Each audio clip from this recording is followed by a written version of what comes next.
চট্টগ্রাম ৮ আসনে বিএনপি প্রার্থীর নির্বাচনী প্রচারে গুলিবিদ্ধ হয়ে মারা গেছেন সারোয়ার হোসেন বাবলা। গুলিবিদ্ধ হয়েছেন প্রার্থী এরশাদুল্লাহ নিজেও। এ ঘটনায় আতঙ্ক বেড়েছে জনমনে। ফের আলোচনায় চট্টগ্রামের বায়েজিদ। প্রাথমিকভাবে এই ঘটনাকে রাজনৈতিক হত্যাকাণ্ড বলে ধারণা করা হলেও অনুসন্ধান বলছে আধিপত্য বিস্তারের জেরে হয়েছে রক্তক্ষয়ী সংঘর্ষ। স্থানীয়রা জানান, বায়েজিদ সহ আশপাশের এলাকায় সন্ত্রাসীদের অন্তত ৩টি গ্রুপ সক্রিয়। এর মধ্যে এক গ্রুপের নেতা ছোট সাজ্জাদ, যাকে ১৫ মার্চ ঢাকা থেকে গ্রেপ্তার করা হয়।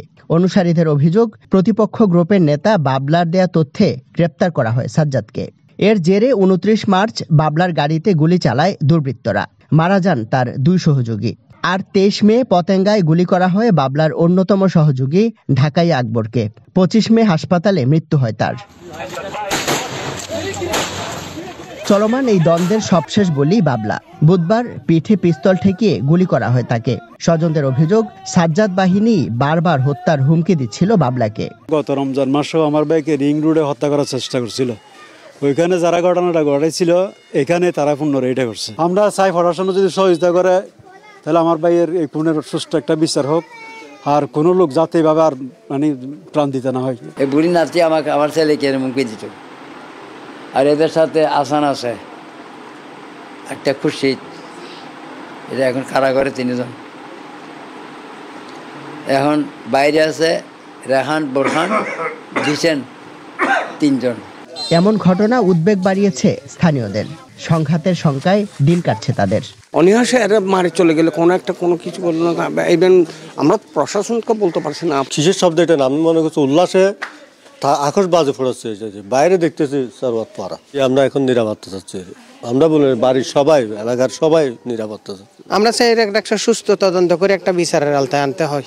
আসামিগুলো ধরে একটা বিচারের আনতে ভালো হবে। নাগরিক সমাজের প্রতিনিধিরা বলছেন, আইন শৃঙ্খলা বাহিনীর নিষ্ক্রিয়তায় বায়েজিদ সহ পুরো নগরী এখন আতঙ্কের জনপদ। আমাদের কারো আজকে জানমালের কোনো নিরাপত্তা নাই এবং দিন দিন মানুষ হতাশ হচ্ছে। এটা ভবিষ্যতে নির্বাচন আসলে আরও কি হবে সেটা আমরা যদি কল্পনা করি আজকের প্রেক্ষাপটে, তাহলে শিওর উঠতে হয়। সেনাবাহিনী আছে, অন্যান্য বাহিনীগুলো আমাদের আছে, এলিট ফোর্সগুলো আছে, পুলিশ বাহিনীও আছে, ঠিকভাবে কাজ করছে।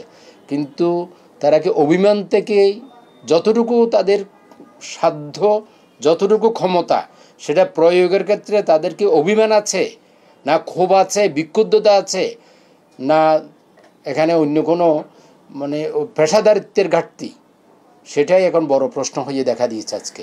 আইনশৃঙ্খলা বাহিনীর অবনতি নিয়ে যখন দুশ্চিন্তা বাড়ছে, তখন এ নিয়ে কথা বলতে রাজি হননি পুলিশের কোনো কর্মকর্তা। বাবলা হত্যায় জড়িত থাকার অভিযোগে বৃহস্পতিবার ৬ জনকে গ্রেফতার করেছে র্যাব।